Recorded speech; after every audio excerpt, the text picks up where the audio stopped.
Shalom, Bapak, Ibu, Saudara-saudari yang dikasihi oleh Tuhan Yesus Kristus. Selamat berjumpa kembali di channel Suara Rohani Kristen. Pada kesempatan malam hari ini, kita akan sama-sama mendengarkan khotbah yang akan disampaikan oleh Ibu Pendeta Dewi Basjid tentang perlindungan dari Tuhan. Dan sebelum kita mendengarkan khotbah pada malam hari ini, saya akan membacakan satu ayat firman Tuhan yang terambil di dalam Amsal pasal 14 ayatnya yang ke-26. Dalam takut akan Tuhan ada ketentraman yang besar, bahkan ada perlindungan bagi anak-anaknya. Amin, amin. Tepuk tangan buat Tuhan. Iya, shalom Bapak Ibu yang terkasih. Bagaimana kabarnya hari ini? Luar biasa karena kita punya Tuhan yang luar biasa. Iya, saudara, saya percaya bahwa hari-hari ini tidak ada jaminan, tidak ada harapan lain selain kita ini tinggal di dalam perlindungan Tuhan. Kenapa? Karena hanya Tuhan yang menjanjikan sebuah tempat perlindungan yang aman. Kita ada di masa yang selalu berganti, keadaan yang terus berubah. Kita membutuhkan sebuah tempat yang tidak pernah berubah dan tidak tergoncangkan. Dan biarlah kita mau sungguh-sungguh percaya bahwa di dalam Tuhan itu ada jaminan yang tidak tergoncangkan. Sangat amat disayangkan kalau kita hidup mengaku percaya kepada Tuhan, tapi kita tidak mengalami janji-janjinya. Saya berdoa supaya setiap kita yang hadir hari ini, kita mengalami Tuhan secara pribadi. Terlalu rugi saudara, waktu begitu singkat. Ya, dan Tuhan mau supaya kita juga semua mengalami. Semua yang tercatat di Alkitab itu bukan ya tanpa alasan. Hari ini kita masih belajar dari kisah hidup Daud. Kenapa kita belajar dari Daud? Yang pertama karena kita melihat komitmennya untuk mengikuti Tuhan. Yang kedua, kita tahu bahwa Daud itu penderitaan yang dia bayar harga untuk mengikuti Tuhan itu luar biasa. Yang ketiga, Daud terbukti teruji, ya keluar sebagai pemenang di tengah keadaan yang tidak menentu, tetapi dia berhasil menunjukkan iman percayanya kepada Tuhan. Yang berikutnya kenapa saudara? Karena Daud ya dari garis keturunannya lahir juru selamat yaitu Yesus. Jadi kita mau belajar hari ini dari Mazmur 34 dalam perlindungan Tuhan. Di sana Daud berkata dalam perlindungan Tuhan. Manusia memiliki satu sifat yang sangat rentan terhadap keadaan yang sulit dan juga keadaan perubahan yang terjadi. Dan semua orang pasti menginginkan ya sebuah kenyamanan atau sebuah jaminan yang pasti.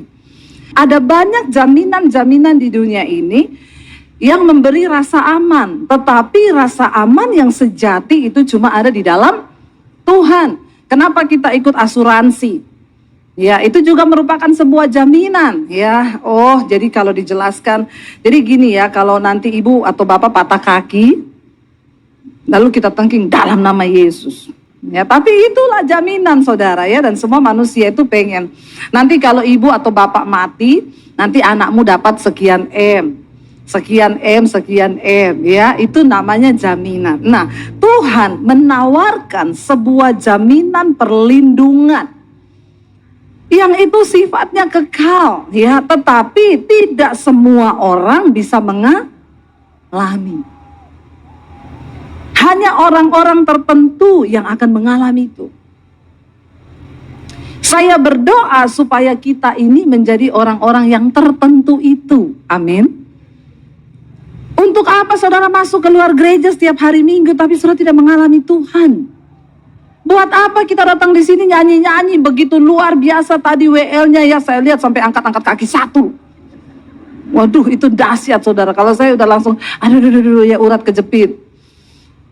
Kalau tidak ada kita mengalami Tuhan, maka ini semua percuma, sama kayak Holy Wings. Bener nggak? Lo bener nggak saudara? Jangan terjebak di dalam kegiatan-kegiatan yang kelihatannya rohani saja, tapi sesungguhnya hidup kita tuh jauh dari Tuhan. Hari-hari ini mari kita jangan tertipu. Mari kita buka mata kita mengejar hidup di dalam perkenanan Tuhan. Setan nggak pernah takut waktu saudara nyanyi-nyanyi di sini. Wah, luar biasa lompat-lompat. Saudara pikir setan takut? Hello. Setan bilang biarin aja mereka di gereja nyanyi-nyanyi lompat-lompat, itu nggak apa-apa. Yang penting jangan hidupnya berubah. Yang penting dia nggak melakukan firman. Hati-hati loh. Di gereja besar begini setan sudah tidak bekerja. Setan cuma kontrol. Ya, setan bilang lancar, lancar coy. Penuh, penuh coy. Lanjutkan. Kata setan, kita nggak usah ganggu mereka. Kenapa? Karena dagingnya aja udah gede. Jadi tidak semua itu setan. Orang selingkuh itu bukan karena setan. Itu daging. Mari kita mengerti bagaimana kita mengalami sesuatu yang sifatnya itu kekal. Saya nggak mau melakukan sesuatu yang cuma sementara. Buat apa saya melayani? Buat apa saya berkhotbah kalau saya pada akhirnya tidak selamat? Amin, saudara. Nah, kita belajar hari ini dari Daud. Kenapa ketika kita baca Mazmur, ya iman kita bangkit, terutama Daud itu sebagian besar Mazmur dia adalah penulisnya. Dan Daud menulis kitab Mazmur itu bukan berhalusinasi, tapi itu lahir dari sebuah pengalaman pribadi dengan Tuhan. Makanya kita harus mengalami Tuhan supaya kita punya pengalaman pribadi dengan Tuhan. Karena hanya orang yang sudah mengalami Tuhan, mereka akan menjadi Kristen yang kuat. Amin. Kita membutuhkan rasa aman.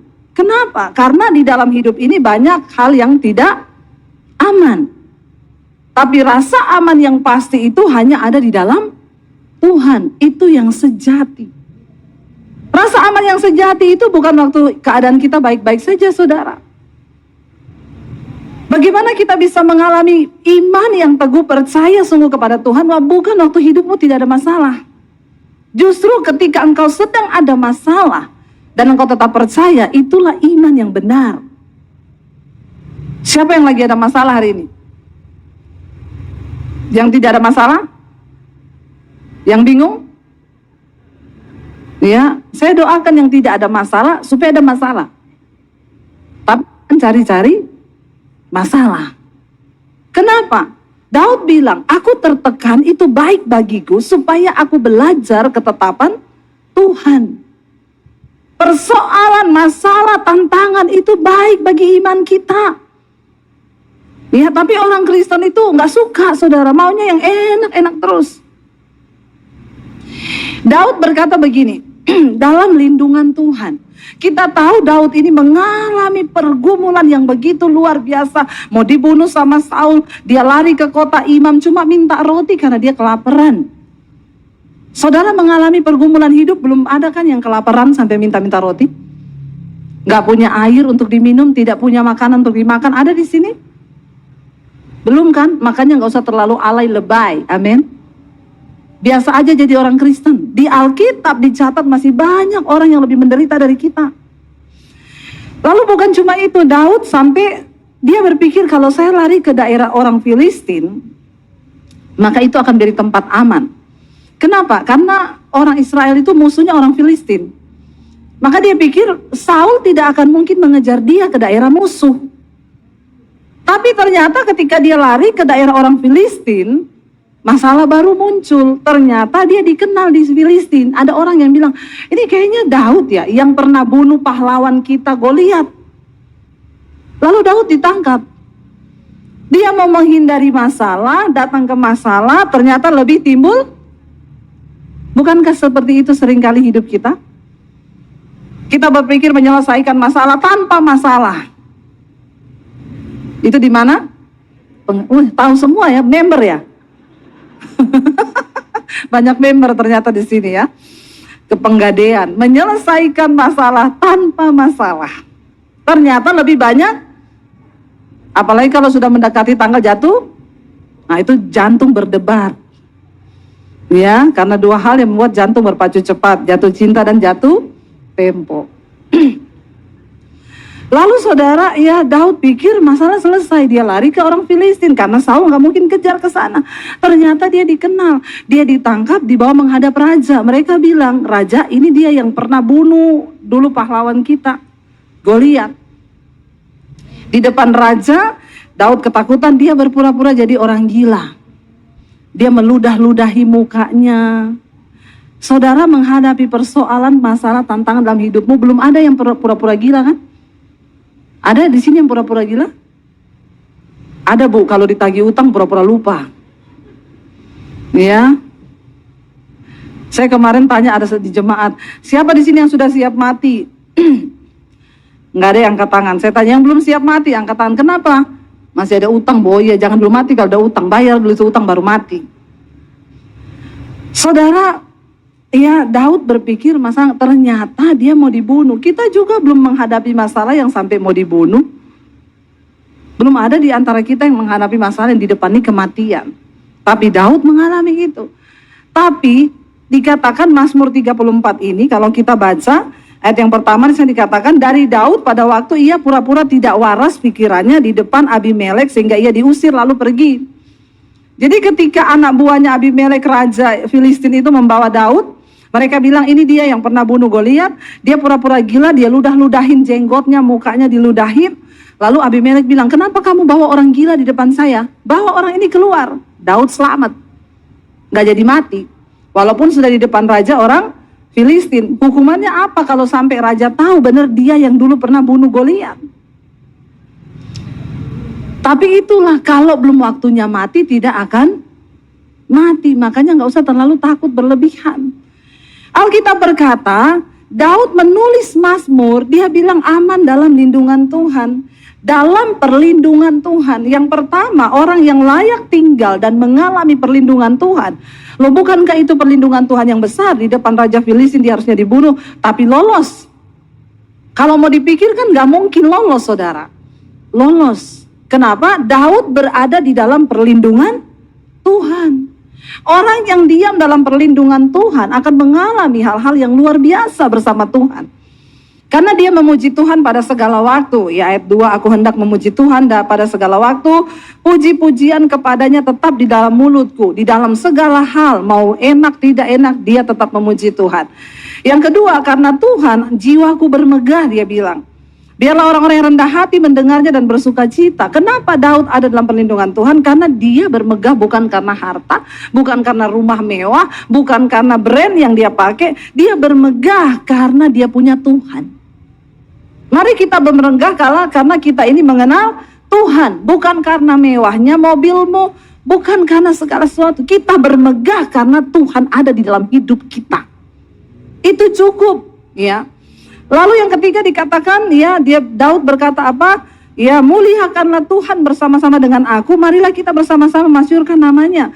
Karena Daud memuliakan Tuhan lewat hidupnya, lewat pergumulannya pun Tuhan dimuliakan. Saudara dengar baik-baik, bagi orang-orang yang ada dalam perlindungan Tuhan, dalam perkenanan Tuhan, bahkan kutuk Tuhan bisa mengubah itu menjadi berkat. Bukan berarti setelah kita ikut Yesus tidak ada masalah. Bukan berarti semuanya kita akan dihindarkan. Seringkali Tuhan akan mengizinkan kita mengalami sesuatu. Tapi lewat pengalaman itu kita bisa menjadi saksi bagi kemuliaan nama Tuhan. Makanya jangan semua ditengking, saudara. Lalu yang berikutnya dikatakan di sana, kenapa Daud bisa ada dalam perlindungan Tuhan, kita pun bisa. Nah saya langsung sekarang masuk yang berikutnya. Ayat yang ke-5 ya. Ayat yang kelima saya dikatakan saudara, ya, aku, kata Daud, aku telah mencari Tuhan. Lalu ia menjawab aku dan melepaskan aku dari segala kegentaranku. Ketika Daud ada di dalam persoalan, tekanan, masalah yang begitu berat, dia memutuskan untuk mencari siapa? Tuhan. Waktu engkau lagi ada dalam masalah, jangan cari manusia. Jangan cari pendeta, karena pendeta juga manusia. Tetapi cari siapa? Tuhan. Ketika engkau ada masalah, jangan cari kakak iparmu, jangan cari mertuamu. Terkutuklah orang yang mengandalkan manusia, tapi diberkatilah orang yang mengandalkan Tuhan. Beberapa waktu lalu saya pelayanan di Palu, saudara. Lalu saya dijemput oleh ya ibu-ibu, ya Bu, panitia, kita pergi makan ya Bu, ya. Di dalam mobil itu ada seorang ibu, dia bilang sama saya, Bu Debbie, Ibu mungkin tidak kenal saya, tapi saya memperkenalkan diri, saya Ibu Marta, Bu. Oh iya, kenapa Bu? Saya yang dulu telepon ibu itu loh, anak saya kerasukan. Terus, oh ibu, iya yang waktu itu saya di Bandung, terus saya sampai pulang ke Palu, terus dia bilang, saya itu sempat kepahitan loh sama ibu. Terus saya bilang, oh ibu yang ibu Marta itu telepon-telepon terus itu saya sehari 3 kali itu ya kayak orang minum obat. Iya, saya kepahitan loh sama ibu. Saya bilang, ibu pikir cuma ibu, saya juga lebih pahit lagi sama ibu. Kenapa saudara? Awalnya telepon, Bu, doakan anak saya mau menikah. Ya kita berdoa ya Bu, berdoa lewat telepon. Besoknya telepon lagi, Bu, doakan ya anak saya mau tinggal di rumah kontrakan. Siapa tahu ibu bisa berdoa lewat video call untuk mendoakan rumahnya. Ibu kan punya iman. Ibu berdoa sendiri buat anak ibu. Terus ajaklah anak ibu itu bikin minyak urapan sendiri. Ibu ambil minyak apa aja. Karena memang mereka bukan dari gereja karismatik saudara. Jadi mereka nggak tahu. Ibu jadi pakai minyak apa aja boleh Bu, boleh. Yang penting jangan minyak bekas goreng ikan. Bukan apa-apa ya, nanti disemutin ibu ya. Jadi ibu bikin aja pakai minyak apa aja. Oh iya. Tapi ibu yang berdoa lah, kayaknya kan tidak afdol ya kalau bukan ibu yang berdoa. Sama aja Bu, mau saya mau ibu sama, kita punya kuasa yang sama. Oh gitu ya Bu, dia udah mulai kecewa itu. Besoknya telepon lagi, Bu kayaknya di rumah ini ada setannya Bu. Terus ibu tolong doakanlah rumah ini, nanti kita video call ya Bu. Bu yang bikin setan itu lari bukan doa saya Bu. Tapi orang yang tinggal di rumah situ Bu, biar saya berdoa, hari ini setannya lari. Nanti kalau orang yang tinggal di rumah itu imannya tidak kuat, setan ajak 7 temennya. Kalau setannya lebih gaul, 14 diajak. Apalagi kalau setannya anak tongkrongan. Atau RT itu diajak ke rumah ibu. Jadi ibu, jangan saya, ibu aja yang berdoa. Ya tapi saya tidak biasa Bu. Enggak, saya bukan tidak mau ya, tapi ibu yang berdoa. Tambah kecewa lagi dia. Besok telepon lagi. WA, saya lagi pelayanan di Solo. WA, Bu Debbie tolong dong. Ini anak saya kayaknya pandangannya mulai kosong. Saya buka itu lagi ibu ini. Ih, tidak bosan ibu ini ya. Saya sudah bosan sama dia ini. Lalu saudara dia WA, saya bilang, ibu cari Tuhan ya. Ibu sudah dengar khotbah-khotbah saya. Saya bukan tidak mau Bu, tapi saya mengajarkan jemaat itu cari Tuhan. Jangan bergantung kepada pendeta. Tetapi Tuhan menunggu ibu datang secara pribadi kepada dia. Jadi ibu tidak mau mendoakan. Bukan saya tidak mau Bu, tapi ini kasusnya. Ya kalau ada orang yang sakit hari itu saya berdoa. Kalau ada orang yang mau menerima Yesus saya berdoa. Tapi kalau kayak ibu begini, ya ibu jangan jadikan saya berhala, ibu telepon-telepon saya terus. Karena saya juga punya pelayanan lain. Makanya dia kepahitan sama saya. Lalu akhirnya anaknya kerasukan saudara di Bandung. Katanya rumahnya ada setan. Lalu akhirnya masuk rumah sakit, keluar rumah sakit, dibawalah pulang ke Palu. Sampai di Palu anak ini terus kerasukan. Lalu dia cari pendeta lain. 2 pendeta dia cari, lebih pahit lagi karena pendetanya bilang, anak ibu bukan kerasukan, stres. Pahit lagi saudara. Kayak Hana kan datang berdoa di rumahnya Imam Eli di Bait Allah.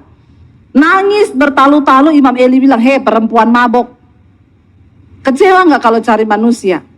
Akhirnya dia bilang saya makin kecewa, kepahitan karena 2 pendeta itu tidak bisa berbuat apa-apa dan ngomong anak ibu stres. Saya bilang ibu cari Tuhan. Akhirnya anaknya kerasukan. Dia udah bingung mau bagaimana, dia hadapi. Dia bilang saya ingat perkataannya Ibu Debbie. Ibu berkatakan roh yang ada di dalamku lebih besar dari segala roh yang ada dalam dunia ini. Ibu hadapi setannya, bangkitkan imanmu. Lalu dia hadapi saudara.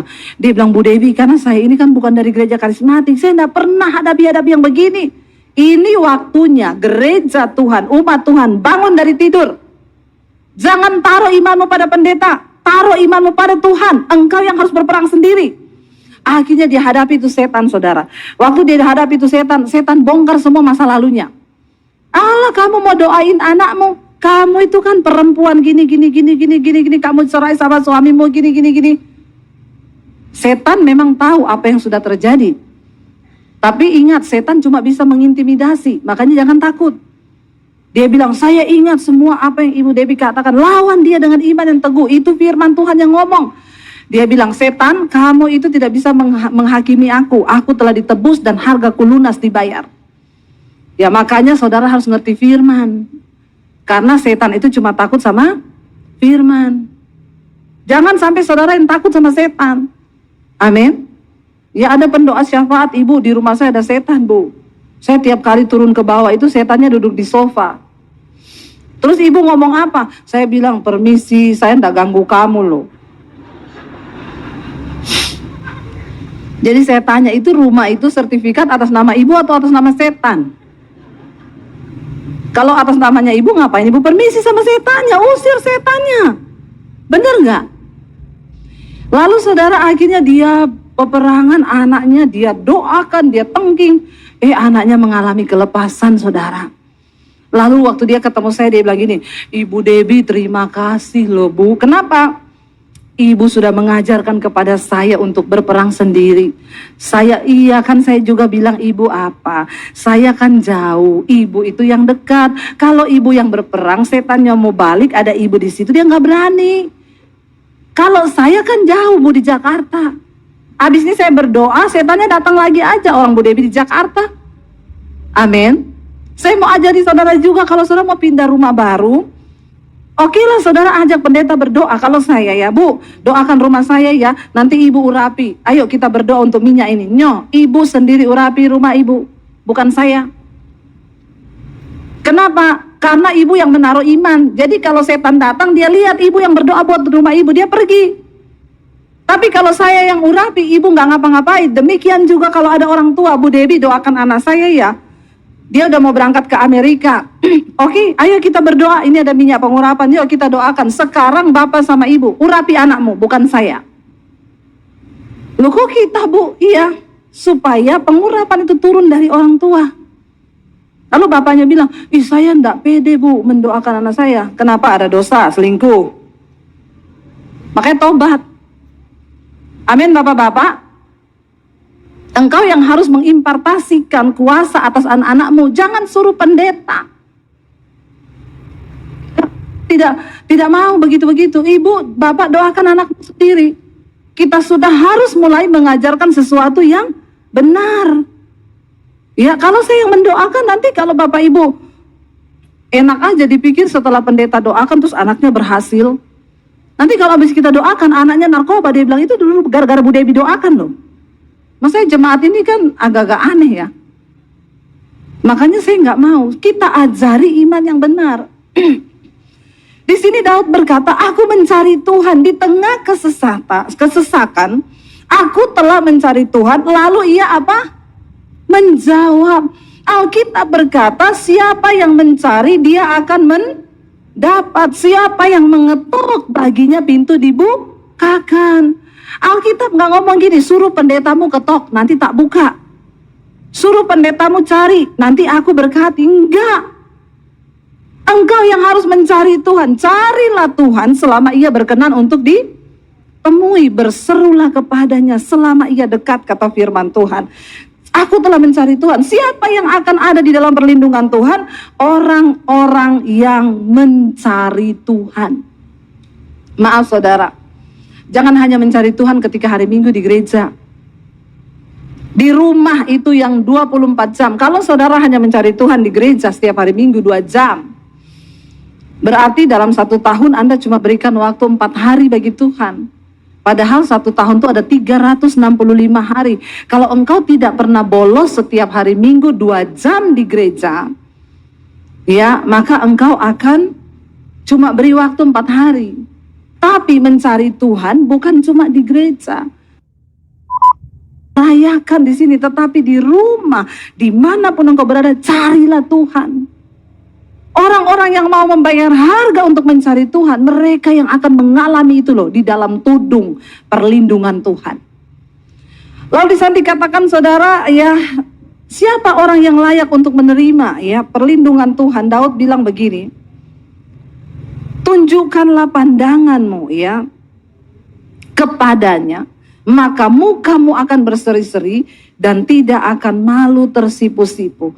Orang yang sungguh-sungguh memandang hanya kepada Tuhan tidak akan mendapat malu. Pembelaan Tuhan itu nyata. Saudara tidak usah cari pembelaan manusia. Ada yang datang kepada saya, Bu, saya difitnah Bu, rasanya sakit, saya tidak melakukan hal itu.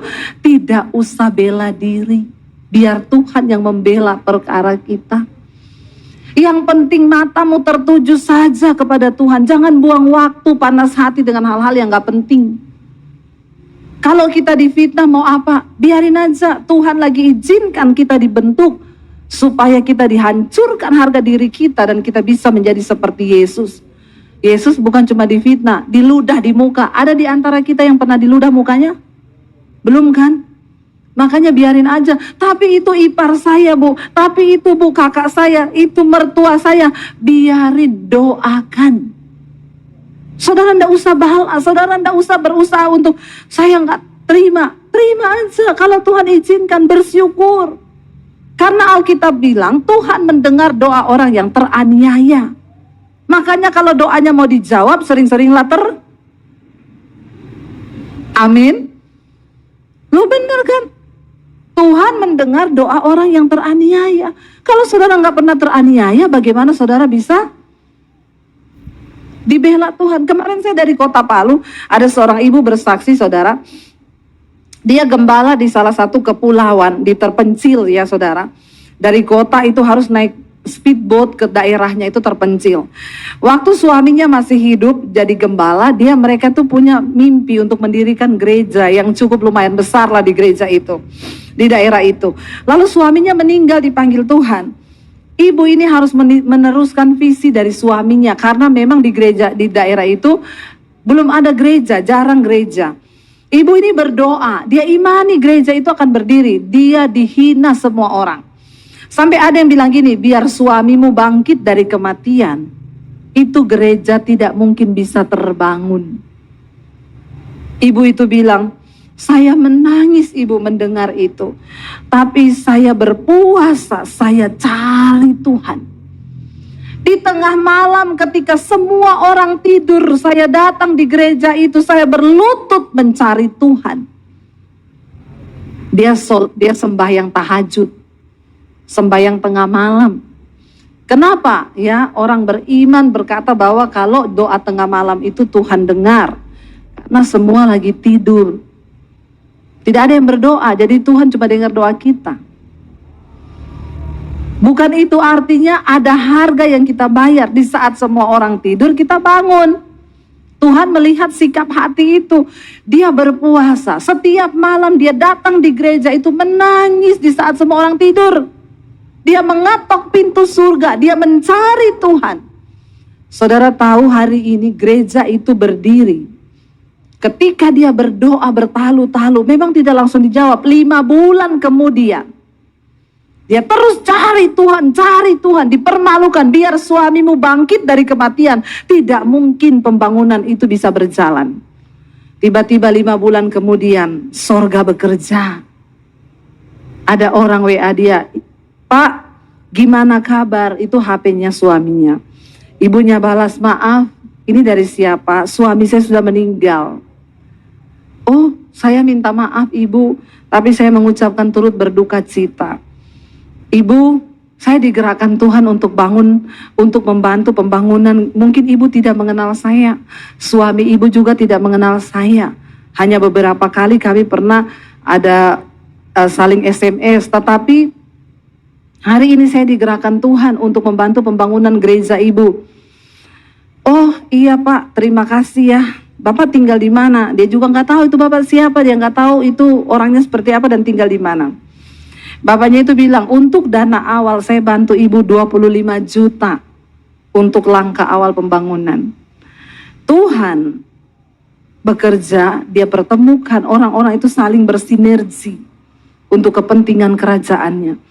Dia bantu 25 juta di awal saudara, terus berjalan. Karena dia juga ikut melakukan pekerjaan Tuhan, usahanya diberkati. Tadinya mungkin dia hanya rencana 25 juta itu toh. Tapi ketika Tuhan dan sorga turut bekerja, karena ibu ini mencari Tuhan, sampai selesai. Saudara tahu berapa pembangunannya? 3 miliar. Kok nggak wow ya? Jemaat di sini dengar 3M biasa ya? Atau syok? Kayaknya syok ya. Mustahil nggak? Di syuting gerejanya, fotonya, wow, saya terpaku saudara. Itu Tuhan. Waktu engkau mencari Tuhan, engkau menemukan Tuhan dan kuasa-Nya. Ya, itu awalnya juga saya begitu. Pak, saya mau bantu ya pelayanan gereja Bapak. Awalnya saya kasih dulu 20 juta ya. Beli bahan bangunan besi, kirim ke saya notanya. Saya transfer ke toko besi. Begitu minggu depan, Bu, mau ngecor nih. Ada dananya enggak? Coba tanya dulu di toko bangunan. Habisnya berapa? Total dia kirim. Ini Bu, 40 juta. Saya berdoa, Tuhan, 40 juta Tuhan. Ada lagi dananya. Saudara, tanpa kita sadari sekarang sudah ada 3 gereja yang selesai. Kalau dihitung itu berapa ratus juta? Apakah itu uang saya? Enggak. Tapi saya bersyukur. Mau beli tas LV, Roh Kudus ngomong, beli batu bata, semen, pasir. Tidak jadi. Tapi justru orang-orang memberkati saya. Saya nggak perlu beli yang mahal-mahal, semua dicukupi. Sudah bagian saya yaitu bangun gereja di desa. Saya transfer buat pembangunan di desa ratusan juta. Nggak pernah tuh ada rasa berat di hati. Tapi kalau mau buat beli barang-barang untuk kepentingan diri, kedagingan, itu berat. Kita berdoa loh saudara, supaya kita mati bagi daging kita. Dan kita belajar hidup untuk kepentingan Tuhan. Orang-orang yang berpikir demikian yang akan mengalami perlindungan Tuhan. Hari ini saya bersaksi kepada saudara, saya tidak berkekurangan. Saya diberi Tuhan berkelimpahan. Supaya saya bisa menjadi berkat bagi orang-orang yang lain. Setiap bulan saya membantu pelayanan hamba Tuhan di desa. Ada yang tanya sama saya, ibu nggak bangun gereja? Enggak. Saya mau membantu gereja-gereja yang berkesusahan. Saya berbagi ini kepada saudara supaya mari kita mulai belajar hidup bukan untuk diri kita sendiri. Menabunglah bagimu harta di sorga. Kenapa? Di sana ngengat dan kara tidak memakannya. Dan cuma orang-orang yang mencari Tuhan, yang bergerak bagi pekerjaan Tuhan dan kepentingannya, mereka yang akan aman di dalam perlindungan Tuhan. Kita berdoa agar keakuan kita semakin dimatikan, kedagingan kita semakin dimatikan. Kan orang-orang yang seperti ini yang akan berada dalam perlindungan Tuhan. Cari Tuhan saudara, selama ia berkenan untuk ditemui. Berserulah kepadanya selama ia dekat. Sekali lagi saya mau ingatkan, jangan cari pendeta. Cari Tuhan. Engkau cari manusia bisa kecewa, tapi Tuhan tidak pernah mengecewakan. Mari kita bangkit berdiri bersama. Bapak, Ibu, saudara-saudari yang dikasihi oleh Tuhan Yesus Kristus, kita telah bersama-sama mendengarkan khotbah yang telah disampaikan oleh Ibu Pendeta Dewi Basjir tentang perlindungan dari Tuhan. Kiranya lewat khotbah yang telah kita dengar pada malam hari ini, memberkati setiap kita orang percaya. Dan di akhir video ini, kita akan sama-sama menyaksikan suatu renungan firman Tuhan yang akan disampaikan oleh Ibu Cornelia. Selamat menyaksikan. Tuhan Yesus memberkati. Selamat malam Bapak, Mama, anak-anak yang diberkati oleh Tuhan. Di dalam firman Tuhan dalam Mazmur 136, judul bacaan dia katakan, kasih setia Allah kepada orang Israel. Ternyata kita yang hadir pada saat malam hari ini, kita adalah orang Israel masa sekarang yang kita butuh Tuhan di dalam kehidupan kita. Hari ini, apapun masalah kita dudukkan Tuhan dalam kehidupan kita. Bapak, Mama, anak-anak yang diberkati oleh Tuhan, kita dikatakan berbahagia karena kita ingin bersyukur kepada Tuhan karena kebaikan Tuhan. Karena Tuhan itu baik sehingga sampai malam hari ini kita boleh ada. Sehingga kita mau merenungkan firman Tuhan dalam Mazmur 36 ayat yang pertama dia katakan, bersyukur kepada Tuhan sebab Ia baik. Patut kita katakan Tuhan itu baik, bahwasanya untuk selama-lamanya kasih setia Tuhan. Dia setia walaupun kita tidak setia, tetapi Tuhan selalu bersama-sama dengan kita. Tuhan membawa kita kepada hal yang baru, yang berkenan kepada Tuhan di dalam kehidupan kita. Sebab Ia baik. Di mana dalam ayat yang kedua dari Mazmur 136, bersyukur kepada Allah, segala Allah, bahwasanya untuk selama-lamanya kasih setianya. Kita harus bersyukur. Allah-Allah di dalam dunia harus tunduk kepada Tuhan, karena Tuhan kita Tuhan yang luar biasa. Dia membuat yang tidak mungkin menjadi mungkin. Dengan demikian, mari kita berpegang teguh akan firman dan kebenaran yang Tuhan berikan kepada kita. Bab mama, hidup kita kalau bersama dengan Tuhan, kita dikatakan berbahagia. Kita aman dalam perlindungan Tuhan. Kita dijaga, kita dipelihara sama seperti biji matanya Tuhan. Dan apa kita balas kebaikan Tuhan selain ucapan syukur kepada Tuhan, karena segala tahun rahmat yang Tuhan berikan kepada kita sungguh luar biasa, tidak ada tandingnya, tidak sama dengan apa yang dibuat oleh dunia, tidak bisa kita samakan. Mari kita melihat kesetiaan Tuhan dalam kehidupan kita. Tuhan itu selalu membangun kita dalam segala hal. Dia membangun kita dalam pekerjaan Tuhan. Lebih baik satu hari di pelataran Tuhan daripada 1000 hari kita habiskan waktu yang begitu baik, waktu yang begitu panjang bagi kita. Ternyata kita tidak gunakan itu dalam kehidupan kita dengan baik. Di dalam ayat yang keempat, di mana dia katakan, kepada Dia yang seorang diri melakukan keajaiban-keajaiban besar, bahwasanya untuk selama-lamanya kasih setia Tuhan. Kasih kita terbatas, tetapi kasih Tuhan tidak akan terbatas bagi kita. Mari iman kita bertumbuh. Kita percaya bahwa Yesus dia terlalu baik. Yesus menunjukkan hal-hal yang baru dalam kehidupan kita. Kita percaya, sekali percaya, seumur hidup kita percaya bahwa Tuhan kita Tuhan yang luar biasa dalam kehidupan kita. Banyak mukjizat yang dia tunjukkan bagi orang-orang masa lampau datang kepada kita. Di dalam ayat yang kelima dari Mazmur 136 dia katakan, kepada Dia yang menjadikan langit dan keajaibannya, bahwasanya untuk selama-lamanya kasih setia Tuhan. Kasih setia Tuhan tidak sama dengan kasih kita kepada sesama. Mari kita mau menimba akan apa yang Tuhan lakukan bagi kita, yaitu kita menunggu waktunya Tuhan.